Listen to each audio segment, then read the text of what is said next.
Welcome to the Peeved Guyanese Travelers podcast. I'm Nikita Ford from the Peeved Guyanese Travelers blog. Today, me and my co-host, Miss Johnny Marks, will be taking a stroll down to Stabroek Market Square to interview a few motorists and a police officer about reckless or bad driving in Ghana. Now sit back and enjoy this podcast. Our first interviewee is Mr. Morris Lawrence Richard, the driver on the 45 bus route. How long have you been driving? I've been driving for like 22 years now. What do you consider bad driving? Oh, I consider bad driving failing to conform to signs and traffic lights and not obeying the rules of the road and not considering the fellow driver in front and behind. As a driver, what upsets you the most about other drivers? What upsets me the most?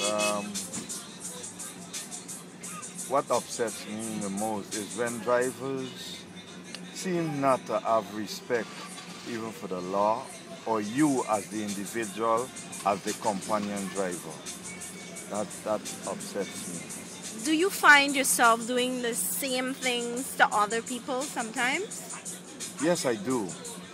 Not all of it, but some of it. Like what? Like, let's say for instance, where we might be going up the road and there are passengers on the road.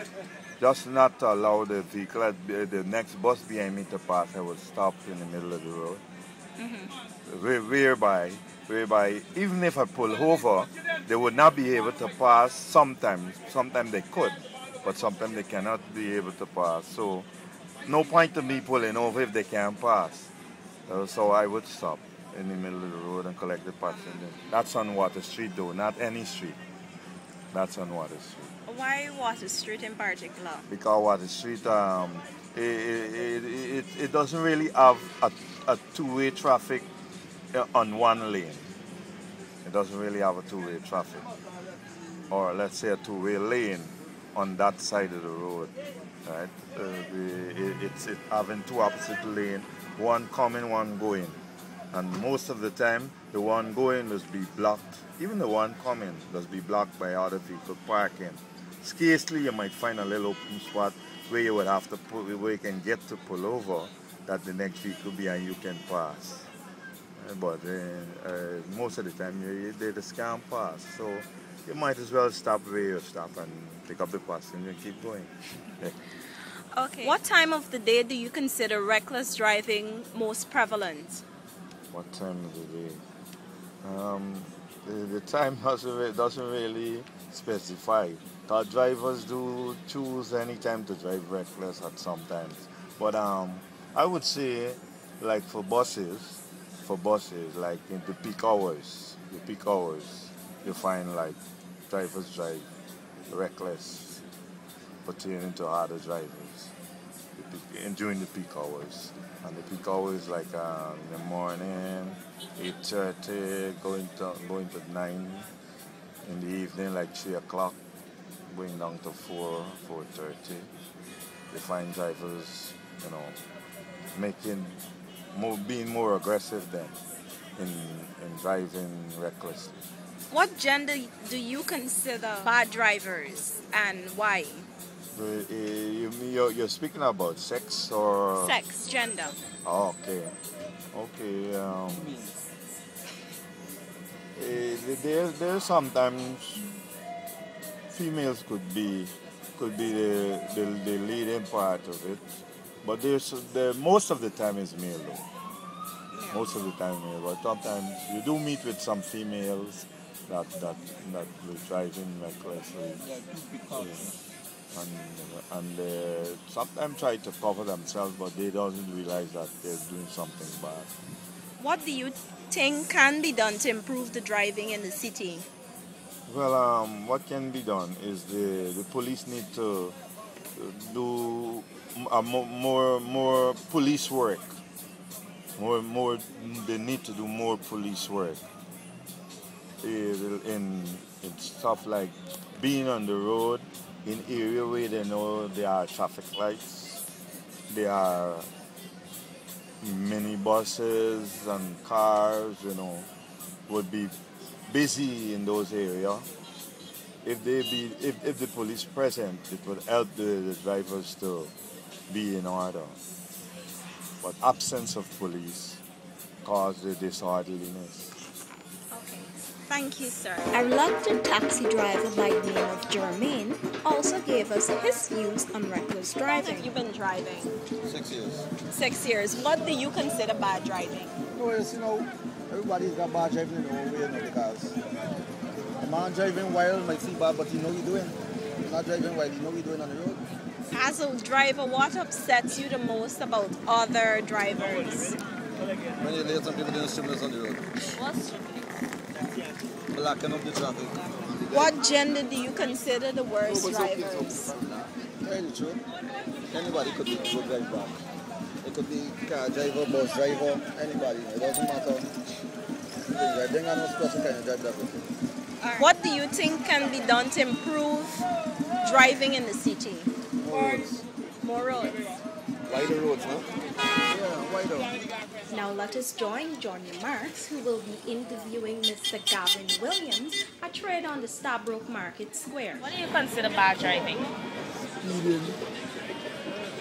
For instance, now, I find now, the drivers them now in the world now, they don't exercise the 5 C's.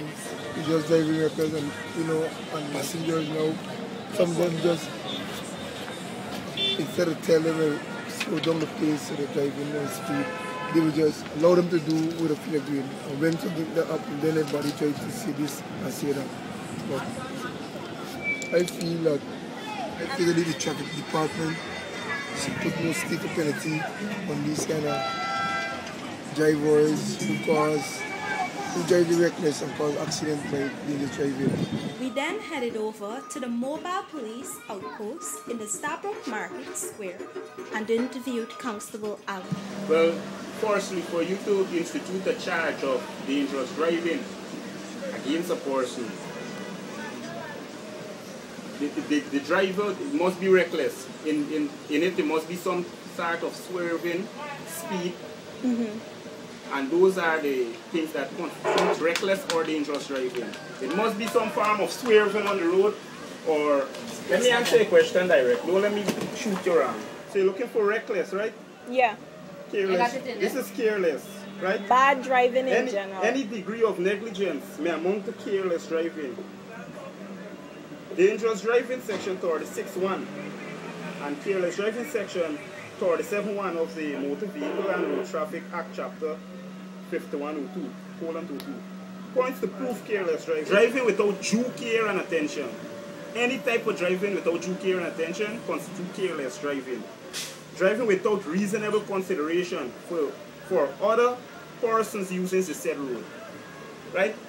Driving in a way you ain't cater for the persons who walking or the persons who riding, it amounts to careless driving.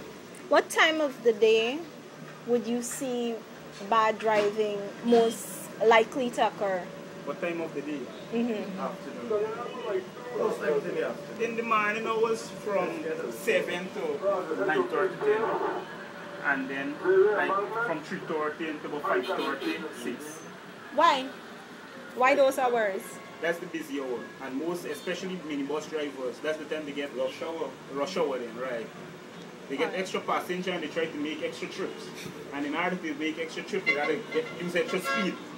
Do you think anything can be done to improve the driving in Georgetown? To improve the driving. When you say the driving, you're talking about the recklessness? Yeah, the bad driving in general. One of the main ways I think people reduce reckless driving is by the persons using the vehicle. Not directly the driver, the passengers of whichever vehicle. Right? Because if the passenger saying that I do not want this, that's directly what they have to do. Otherwise you have the long arms of the law. I understand. But there are passengers who sit comfortable with that kind of driving, and that to some degree encourage it. In short, this group believes that reckless driving takes place every day. The onus is upon the commuters to take a stand and say, stop, what you're doing is wrong. And that brings us to the conclusion.